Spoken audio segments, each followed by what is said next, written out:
Takže já vás rád vidím po 2 měsících léta. Vypadáte krásně, někteří jste i opálení.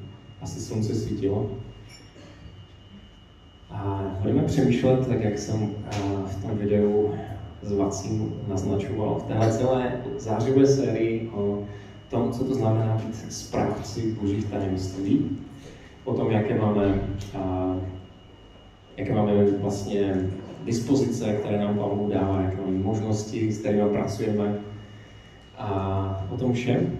A konkrétně dneska tu sérii začínáme tím prvním tématem a to slovíčkem loajální. Nevím, co si pod tím kdo představí, možná to pro někoho je příliš takové cizí slovo.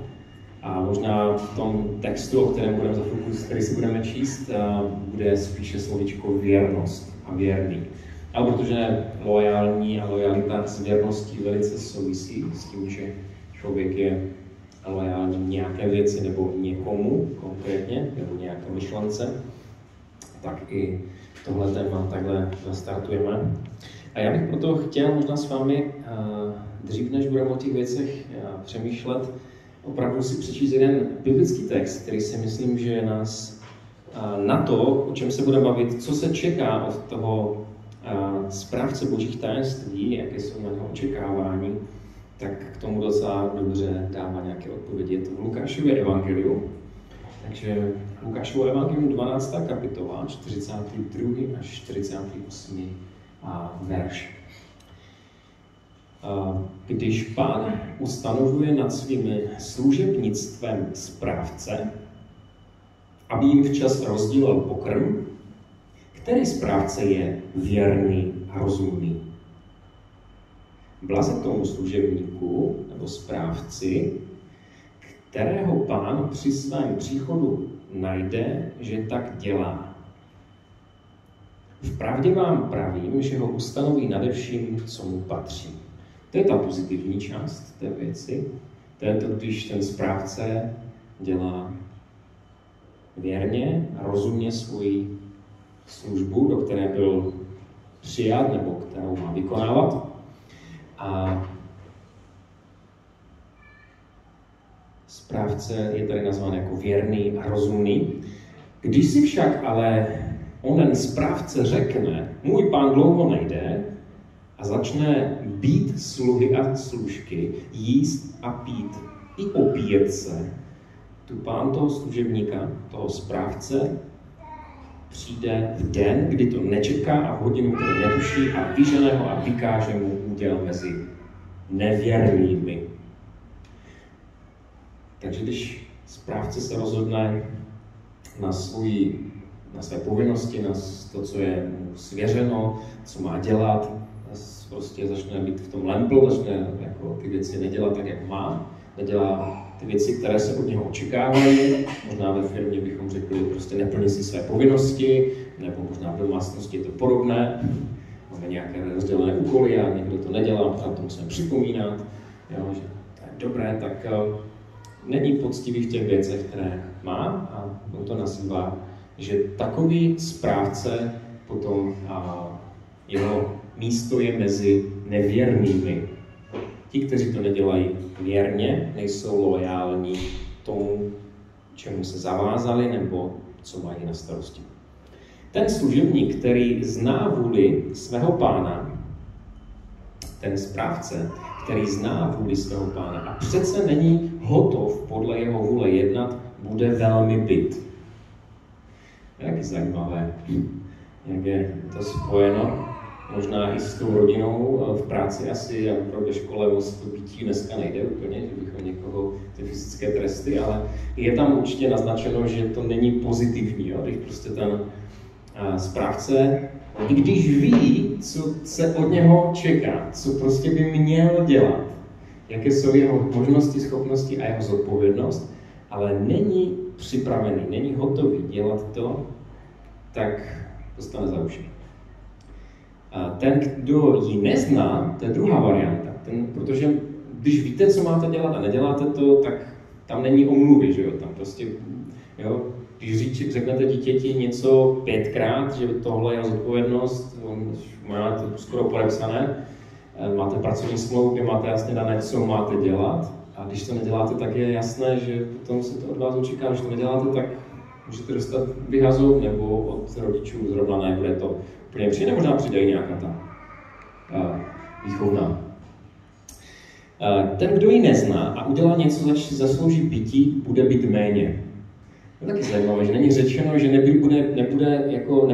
nebude to mít žádné následky. Bude to mít následky, ale bude to mít menší následky, než kdyby věděl. To zase možná vychází z nějakého toho právního systému, že možná to víte taky, že neznalost zákona neomlouvá. Že někdy člověk udělá něco špatně, neví to, a tak samozřejmě ten soudce přihlédne, nebo ten, kdo potom jako to usoudí a hodnotí, jestli ten člověk to udělal správně, tak přihlédne k tomu, jestli to věděl, jestli byl poučen, jestli věděl, jaká je bezpečnost práce třeba, nebo něco takového. Ale nějaké následky to má. Z toho vychází potom nějaký závěr toho, co Ježíš říká. Komu bylo mnoho dáno, od toho se i mnoho očekává. Kterému správci těch božích tajemství bylo hodně dané, od toho se hodně očekává. A komu mnoho svěřili, od toho budou žádat tím více. Takže je tady určitá nějaká přímá úměra toho, jak to je. Z toho mi, a jako, když nad tím tak, jako jsem přemýšlel, vychází asi tyto věci. Že Bůh, a to je velice pozitivní, Bůh nečeká víc, než kolik ti svěřil. Bůh po tobě nechce nic víc, než jenom to, co ti skutečně dal. Nechce po tobě, nemá nějaká přehnaná očekávání na tebe. Jenom to, na čem, co ti dal dispozici, s čím můžeš pracovat. Takže to není o tom, že bys mohl říct, ale já na to nemám. Bůh ví, že na to máš, protože to dal. On ti dává jenom tolik, kolik můžeš, a právě proto nemůže mít přehnané očekávání. Nečeká, že všichni vystudujeme vysokou školu. Jo? Bůh nečeká, že všichni budeme mít před a za jménem nějaký titul. Někdo možná jo. Někdo třeba vůbec. A je to v pohodě. Protože Bůh ví, co je v nás, jaké máme možnosti, jaký je náš jako ten strop toho, čeho jsme schopni dosáhnout. Nepředpokládá, že když tě rodiče zanedbávali, když prostě ti nedali tu lásku, kterou potřeboval, nebo si dokonce možná mohlo být i nějakým způsobem citově nebo fyzicky zneužívaný, že budeš vlastně v pohodě, že budeš duševně vyrovnaná bytost. On to nečeká. On ví, jaké máš zázemí, jako v čem jsi vyrostl, takže nemůže čekat, ani to nečeká. Jakože teď budeš úplně v pohodě. Emocionálně, vztahově. Ví, že máš nějaké limity zase, které ti nastavila třeba rodina nebo společnost, nebo něco, v čem jsi vyrostl. Možná se můžeme podívat, že někdy si říkáme, a co tam ti lidi v Indii, nebo někde, nebo prostě, co ti znevýhodnění ty děcka, které někdo nechal děcka v domově a podobně. Jo. A to nemusí být jen takhle krajní situace, to může být o nás. Že i nám se něčeho nedostalo, tím pádem je to něco, co nemáme, s čím nemůžeme disponovat, protože nám to nikdy nebylo dané. A Bůh to ví.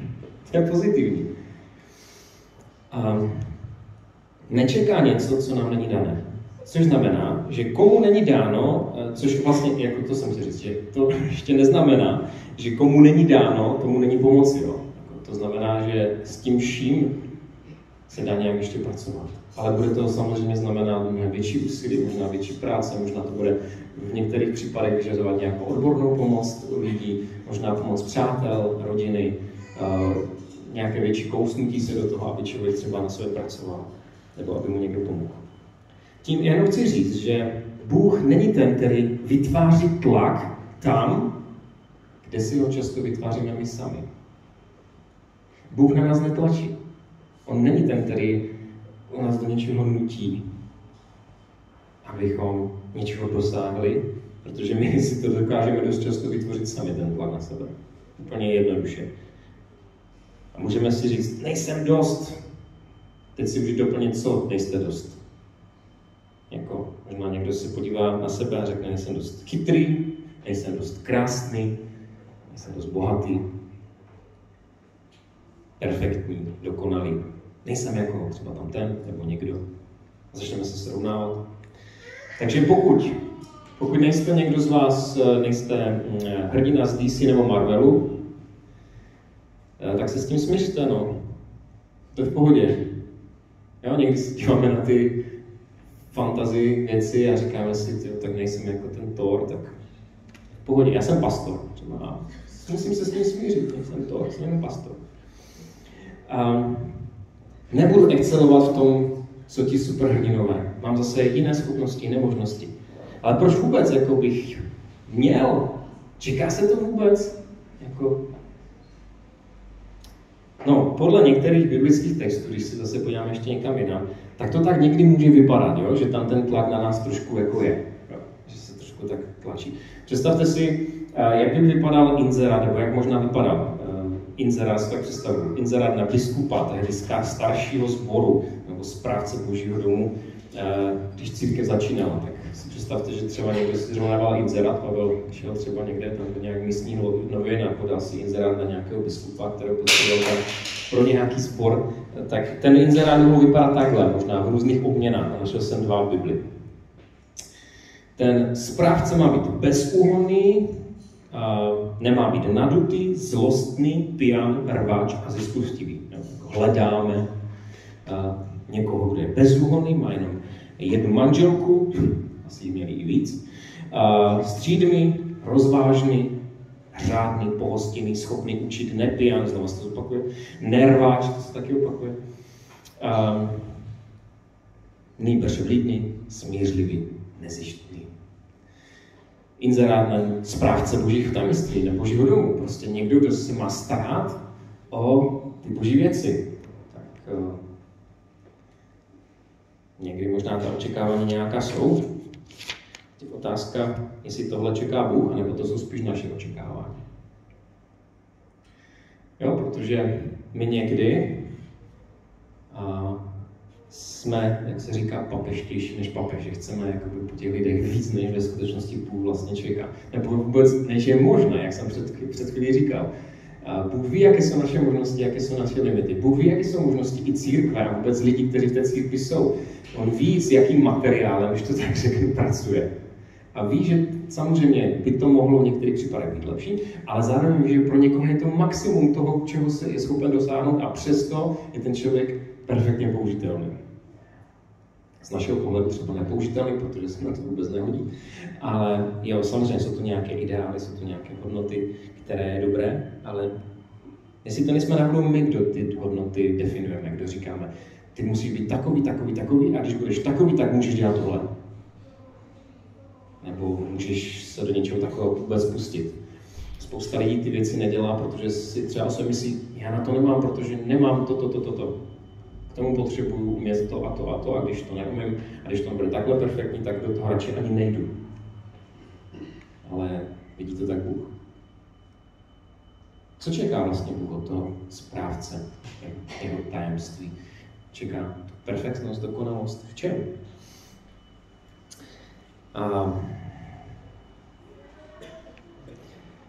Bůh vlastně čeká, když jsem nad tím přemýšlel, jedinou věc. On, když by si dával Bůh inzerát, tak by vlastně ten inzerát byl velice jednoduchý a velice krátký. Určitě by tam možná mohlo být spoustu jiných věcí, ale v tom inzerátu určitě by nebyla žádná myšlenka o tom, že musíte podávat nejlepší výkony, že musíte být úplně perfektní a že musíte být úplně všeho schopní.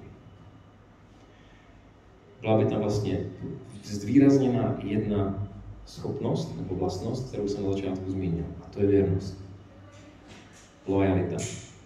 Možná bychom mohli říct nějakým způsobem úctivost v něčem, jakože zodpovědnost, nebo něco takového. Že bych chtěl, aby když už do něčeho jdeme, tak abychom to dělali na maximum toho, co jsme schopni. Využívali ten maximální potenciál toho, kým jsme. Byli věrní v tom, co nám je svěřeno a nedívali se o tom, že nedělám něco jiného, nebo nejsem schopen dělat něco ještě lepšího. Děláme ty věci tak, jak jsme schopni.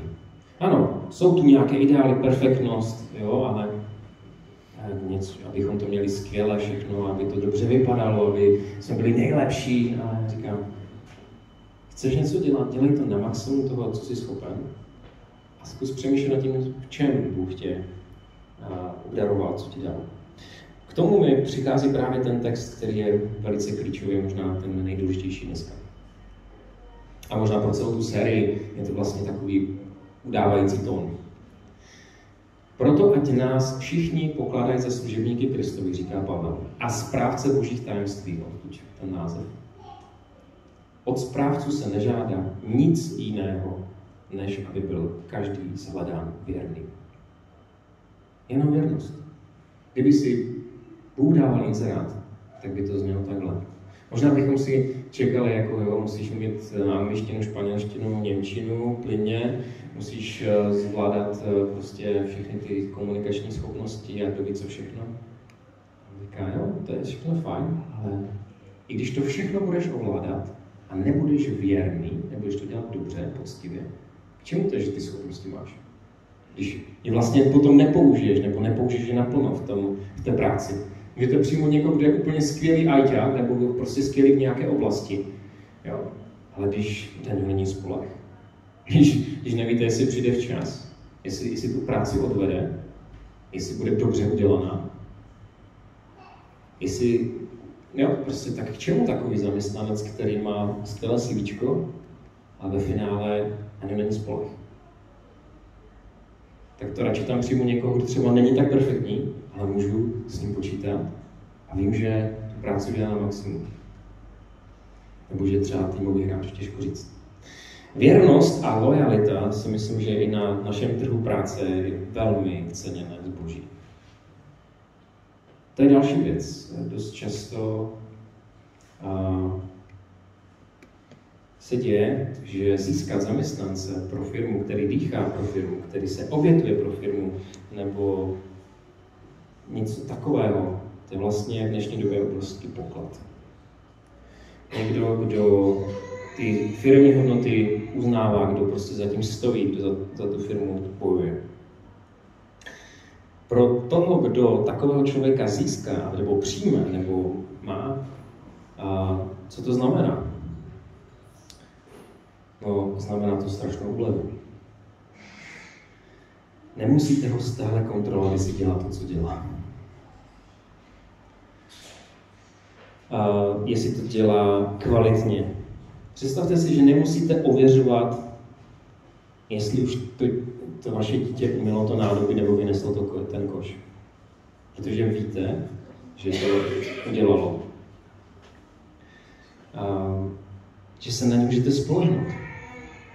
Že mu to nemusíte opakovat každý den, každý týden, znova a znova zjišťovat, že vlastně to není odvedené, anebo odvedené velice lajdáckým způsobem. Jak by se nám krásně žilo, tak přemýšlím nad naším jako domácností. To by byl ráj na zemi. Ale když to převedeme i do té naší reality toho života, ať už toho pracovního života, nebo prostě toho, jak společně jako společenství fungujeme, tak i tam je to strašně uvolňující a skvělé. A jak by vypadal tým restartu, jak by vypadal restart? Martin jednou řekl, že někdy je dobré se tak jako zasnít, trošku si jako říkat, jaké by to bylo fajné, ideální, ten ideál. Kdyby každý dělal to, co má a nikdo ho nemusel popohánět anebo mu připomínat, že by to měl dělat. Nebo dokonce ani kontrolovat, jestli je to udělané. To byl samozřejmě ideál sen, to se neděje, že jo, v žádné firmě, nikde.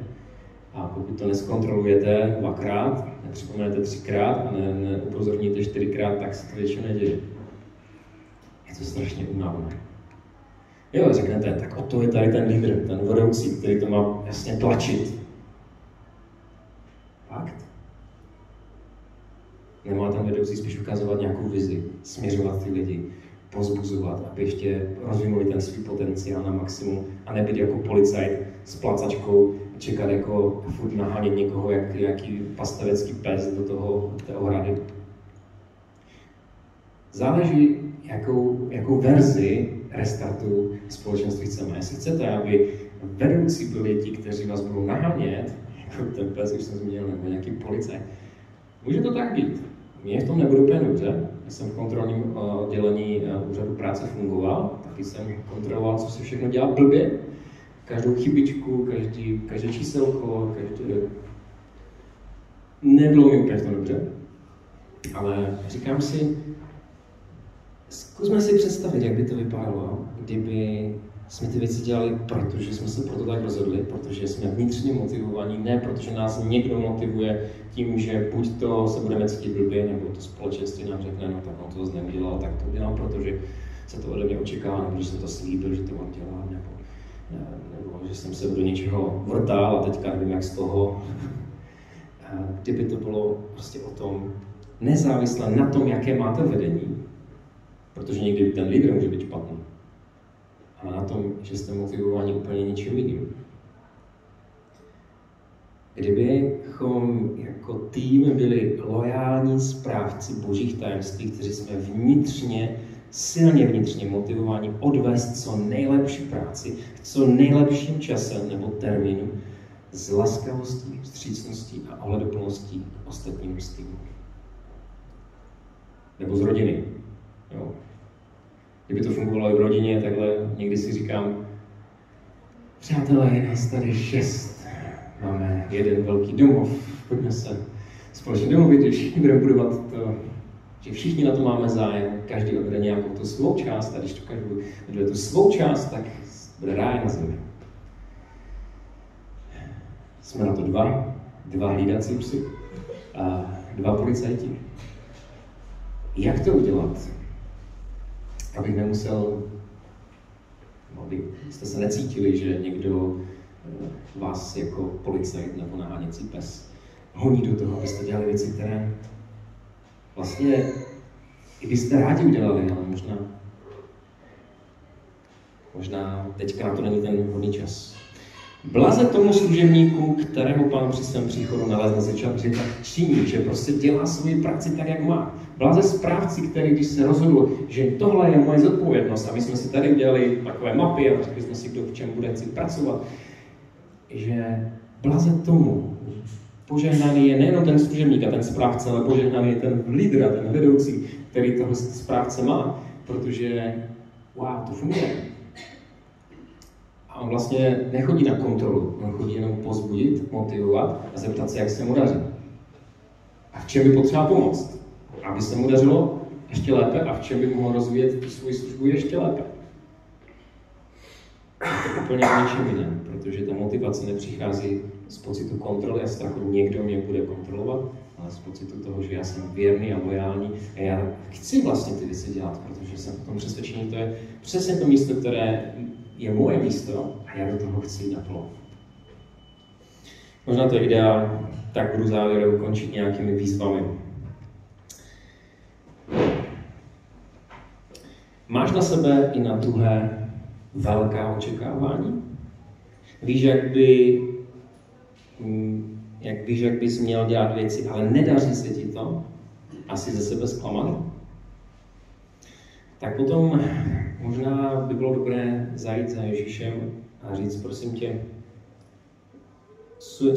sej mi, vem tu moji tíhu, kterou jsem si na sebe naložil, protože možná jsem si toho naložil moc, možná jsem přetížený, možná, že do toho jdu až moc šlapu. Ale pokud vnímáš, že ti Bůh dal prostor v nějaké službě, máš na starost něco, si ten správce nějaké věci, ale nedáváš tomu tolik, kolik bys mohl, nebo kolik by bylo dobré, kolik by to vyžadovalo, tak zase naopak potřebuješ, aby ti Ježíš pomohl naplnit ten potenciál té tvoje služby. Můžeme být ve 2 extrémech. Buď si to budeme nakládat moc a dělat věci za druhé a prostě budeme chtít to všechno vyřešit, protože když to nedělají ti jednotlivé služebnosti, pak je taková tendence si to vzít na sebe a prostě to udělat za někoho. Možná tady potřebujeme si ulevit, odlehčit. A na druhé straně, pokud zase vnímáme, že máme tady prostor a trošku je to možná naše nějaká lenivost, nebo se nám moc nechce, nebo nevím, co v tom je, tak naopak potřebujeme podřít Ježíše, ať nám řekne, tak trošku do toho šlápnu. Máme-li stále pocit, že jde o výkon a o dokonalost, anebo se srovnáváme druhými, tak dovolme Ježíši, aby nám pomohlo soustředit se na něj. Protože o výkon a dokonalost a o srovnávání s druhými vůbec nejde. Děláme ty věci tak nejlépe, jak jsme schopni. Do toho maximálního potenciálu, co jsme my schopni. Ne víc a ne méně. Prostě tak, jak Bůh nás nakábloval, jak nás stvořil, co je v našich možnostech. Pokud po vás budu chtít někdy víc, než je ve vašich silách, tak to řekněte. Pokud je sami nějak vnitřně cítíte, že prostě tam je nějaká rezerva, tak mi to taky řekněte. Budeme na tom pracovat, jak prostě, co by pomohlo, aby to bylo do toho maxima toho potenciálu. Co by vám pomohlo, abyste byli těmi věrnými, loajálními správci toho, v čem vám Bůh říká. Nebo to řekněte někomu v týmu vašem malém. Prostě pomožme si k tomu, abychom rozvíjeli ten potenciál do toho maxima. Ani víc, ani si nenaložit víc. Ani nejít přes nějaké své limity a hranice a nečekat něco nadlidského, něco, co není v našich silách. A zároveň nesnižovat nějaký ten standard, no, protože se mi třeba doma teďka nechce, nebo že mám teďka těžší období. A blaze tomu služebníkovi, kterého Pán najde, když se vrátí, že ty věci dělá tak, jak má. Ani víc, ani méně. Věřím, že ta naše motivace dělat ty věci bude pramenit z toho z našeho vztahu s Ježíšem. Že on je ten, který nás motivuje ty věci dělat.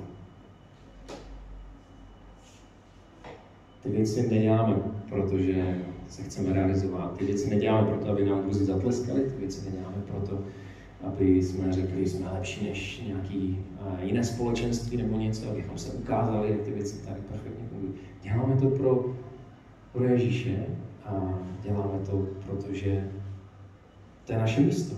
Tady nás postavil a takhle nás chce rozvíjet. Z toho pramení ta moje služba. Být věrný a být loajální. To je to hlavní, to je klíčové pro možná to být správcem těch božích tajemství. A tak bych se chtěl za nás modlit, uzavřít tady to téma.